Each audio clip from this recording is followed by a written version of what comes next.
اللہ ہی تو ہے جس نے تم کو پیدا کیا، پھر اس نے تم کو رزق دیا، پھر وہ تمہیں موت دے گا، پھر زندہ کرے گا۔ بھلا تمہارے بنائے ہوئے شریکوں میں بھی کوئی ایسا ہے جو ان کاموں میں سے کچھ کر سکے؟ وہ پاک ہے اور اس کی شان ان کے شریکوں سے بلند ہے۔ خشکی اور تری میں لوگوں کے اعمال کے سبب فساد پھیل گیا ہے، تاکہ اللہ ان کو ان کے بعض اعمال کا مزہ چکھائے۔ عجب نہیں کہ وہ باز آ جائیں۔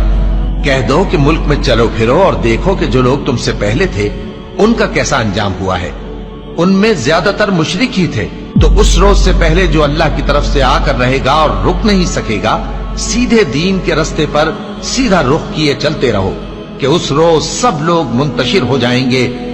جس شخص نے کفر کیا تو اس کے کفر کا ضرر اسی کو ہے، اور جس نے نیک عمل کیے تو ایسے لوگ اپنے ہی لیے آرامگاہ درست کرتی ہیں، تاکہ جو لوگ ایمان لائے اور نیک عمل کرتے رہے ان کو اللہ